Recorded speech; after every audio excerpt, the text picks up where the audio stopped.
चलिए आज हमें देखना है अविकारी शब्द यानी अव्यय। हमने पढ़ा पार्ट ऑफ स्पीच शब्द भेद, जिसमें हमने उसके दो प्रकार देखे थे, विकारी शब्द, अविकारी शब्द। जिसमें बदलाव आता है, विकार होते हैं, वो थे विकारी शब्द, जैसे संज्ञा, सर्वनाम, विशेषण, क्रिया। ये हम समझ चुके हैं। अब हम आते हैं अविकारी शब्द की ओर। अविकारी अर्थात अव्यय, ये दोनों एक ही है। ठीक है, तो हम पढ़ते हैं अविकारी शब्द। अविकारी नाम से ही स्पष्ट होता है, जिसमें कोई विकार ना हो, जिसमें कोई परिवर्तन, कोई बदलाव ना हो। अब दूसरा शब्द देखते, अव्यय। व्यय मतलब खर्च। अब लिखा है अव्यय, जिसमें कोई खर्च ना हो, कोई कमी ना हो, कोई बदलाव ना हो, वो हो गया अव्यय। ठीक है, चलो अब हम परिभाषा कैसे देखते हैं। सपोज एक उदाहरण लेते हैं, मैं बाहर गया, इसका लिंग परिवर्तन करते हैं, मैं बाहर गई। इसका वचन परिवर्तन करते हैं, मैं बाहर गया, हम बाहर गए। काल परिवर्तन करते हैं, मैं बाहर गया था, मैं बाहर जाऊंगा, मैं बाहर जा रहा हूं। तो आपने नोटिस किया, सिर्फ एक शब्द है जिसने अपना रूप नहीं बदला, अपना स्वरूप नहीं खोया, वह था बाहर। तो यही इसकी डेफिनेशन है कि जिस शब्द में कोई परिवर्तन ना हो, कोई बदलाव ना हो, वह हो गया अव्यय। जिसमें कोई विकार पैदा ना हो, वो हो गया अविकारी शब्द। जो शब्द लिंग या फिर जिस शब्द पर लिंग, वचन एवं काल का कोई भी प्रभाव नहीं पड़ता, वह शब्द कहलाता है अव्यय। क्योंकि हमने लिंग भी बदल दिया, वचन भी बदल के देखा, काल भी परिवर्तन किया, लेकिन जो अव्यय शब्द था, अविकारी शब्द था, उसमें कोई परिवर्तन नहीं आया। तो ठीक है, ये तो हमें समझ गया कि जिसमें कोई परिवर्तन ना हो, जिसमें कोई बदलाव ना हो, वह हो गया अव्यय या अविकारी शब्द। अब इसके प्रकार देखते हैं। ठीक है, तो कई जगह इसके 4 प्रकार पढ़ाए जाते हैं, कई जगह 5। स्टेट बोर्ड में इसके 4 प्रकार, सीबीएसई बोर्ड वगैरह में पढ़ते हैं पूरे 5 प्रकार। तो हम देखते हैं पूरे 5 प्रकार को। ठीक है, तो प्रकार कुछ इस प्रकार है। पहला है क्रिया विशेषण अव्यय, दूसरा है संबंध सूचक अव्यय, तीसरा है समुच्चय बोधक या समुच्चय सूचक अव्यय, चौथा है विस्मयादि बोधक या विस्मयादि सूचक अव्यय, और 5वां है निपात। तो अब हम इन 5 को ऐसे समझेंगे कि हमें इसके नाम से ही वो ध्यान हो जाए। तो हम इसे पहले से स्टार्ट नहीं करेंगे। एक रूल क्या कहता है हमारा, कि सरलता से कठिनता की ओर जाया जाए। पहले से ही कठिन पढ़ेंगे तो आपको थोड़ा सा हार्ड लगेगा। तो इसको, जिस चीज को मैं आपको इजीली समझा सकती हूँ, जो आसान है, आसान सभी है, एक बार समझ में आने की देरी है। तो आपको जिस तरीके से वो आसान लगेगा, वो मैं पहले समझाती हूँ। तो पहले हम देखते हैं समुच्चय बोधक अव्यय। समुच्चय नाम से ही पता है, समुच्चय 2 शब्दों को, 2 वाक्यों को जो जोड़ेगा, वह कहलाएगा समुच्चय बोधक अव्यय। ठीक है, इसमें शब्द कैसे आएंगे, और, एवं, लेकिन, किंतु, परंतु, वरन। ठीक है, 2 शब्दों को जोड़ेंगे। एग्जाम्पल देख लीजिए, राम और सीता वनवास गए, राम और लक्ष्मण भाई भाई है। ठीक है, मैं बाजार जाना चाहता था लेकिन जा नहीं पाया, जल्दी चलो वरना पिताजी डांट लगाएंगे, आप चाय पियेंगे अथवा कॉफी। ठीक है, इस प्रकार जो 2 शब्दों को, 2 वाक्यों को जोड़ेगा, और मैंने आपको पहले ही बताया जो हमारा छोटा की है वो कंजक्शन है, वो यही लगता है, वाक्य को जोड़ने में काम आता है।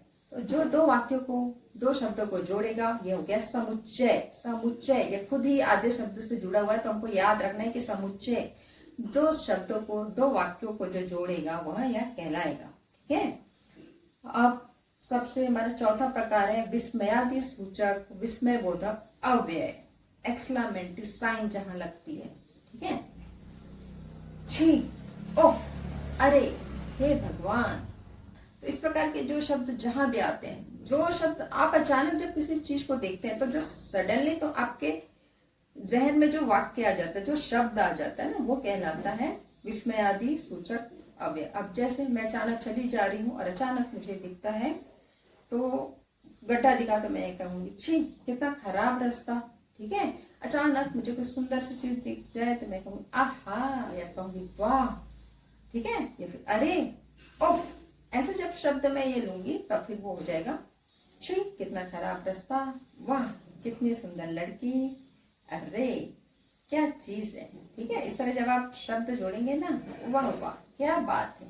ठीक है, जैसे शाबाश भी आपने कह लिया है ना, सडनली कहा आपने, जैसे अचानक हाँ भी आता है, हाँ यह मेरा है, नहीं मुझे नहीं चाहिए।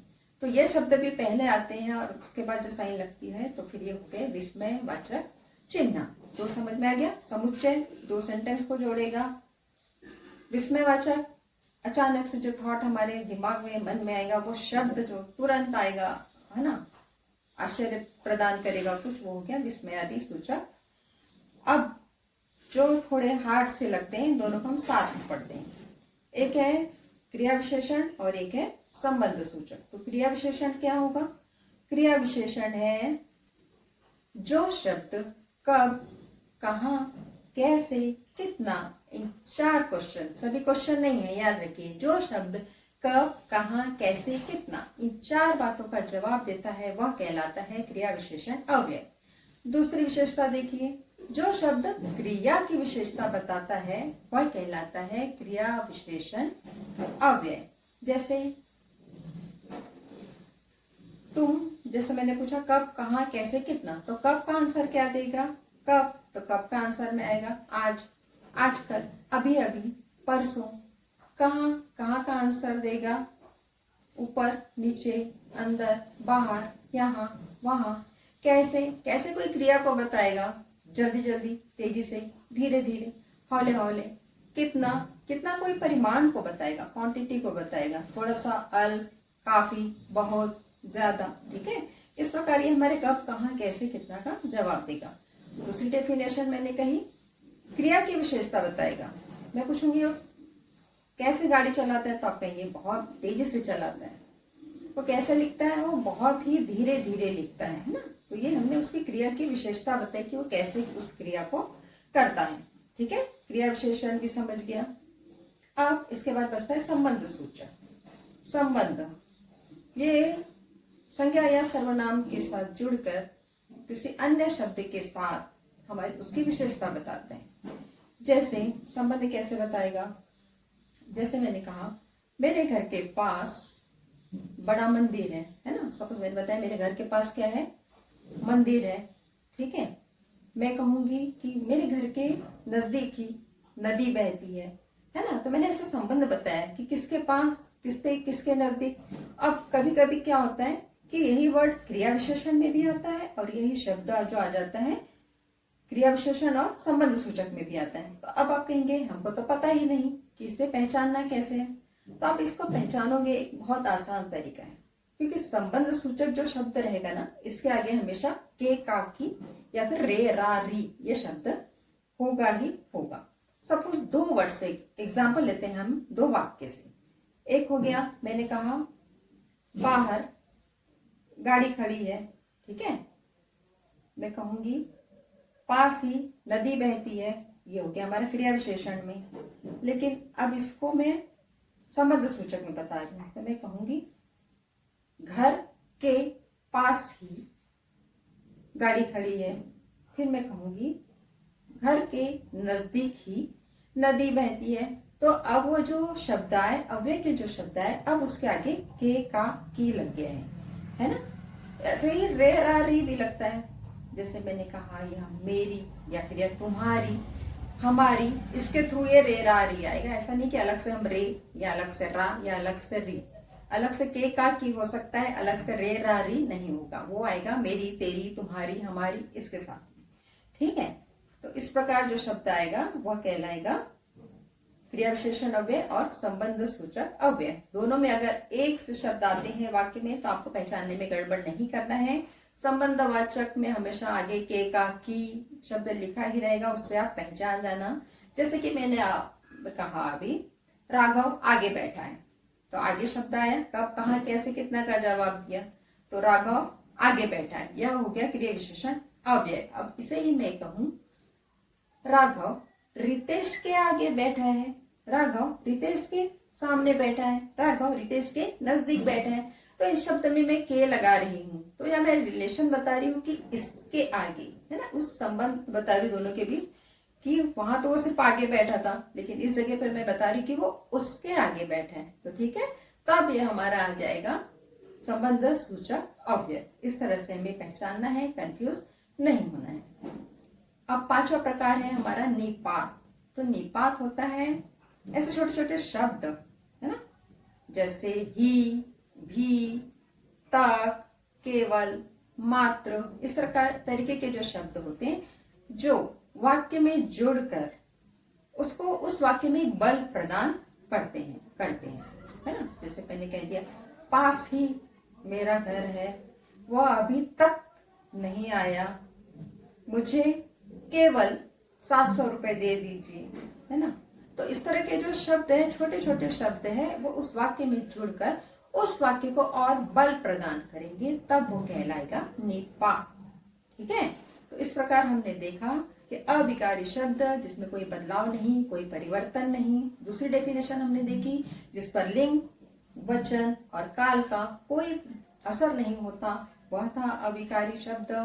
5 प्रकार थे, क्रिया विशेषण अव्यय, संबंध सूचक अव्यय, समुच्चय बोधक अव्यय और